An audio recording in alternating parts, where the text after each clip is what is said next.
有時候我諗我哋老師幸福感喺邊度嚟咧？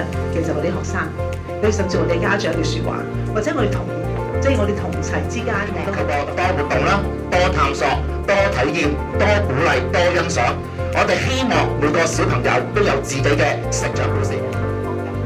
可以咧，我相信大家明係啦，被愛啦，被尊重啦。我哋其實喺上堂嘅時候咧，都未必真係坐定定嘅，我哋都係會透過玩遊戲咧，俾佢哋去學習一啲。咁呢一個咧就係我哋訓練緊小朋友嘅堅毅啊！咁我哋去到堅毅之年咧，咁所以我哋會俾佢訓練咗好多小遊戲咧，唔係一次就成功。入邊咧，我哋講緊係情緒管理啦、社交能力同埋呢個自我效能感，亦都咧唔係淨係咧喺學校可以發生，喺個社區上邊可以帶到翻屋企咧，其實都可以發生嘅。咁再點樣配合我哋嘅社係話點樣同兒童準備同埋建立一個身心安全嘅環境？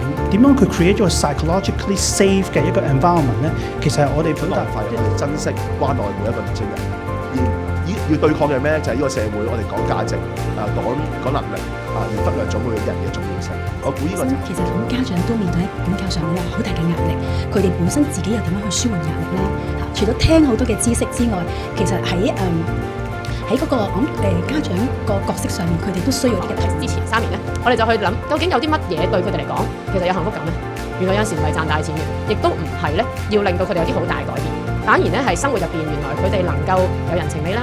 喺個學校家長會習慣咗就係好容易落井下石嘅，小朋友撲到叫你小心啲㗎啦，係咪即刻會 judge 咗先？但係呢樣嘢正係令小朋友個關係。親子遊戲就係簡單講就教家長做小朋友嘅治療師啦。我哋相信咧親子關係最緊要。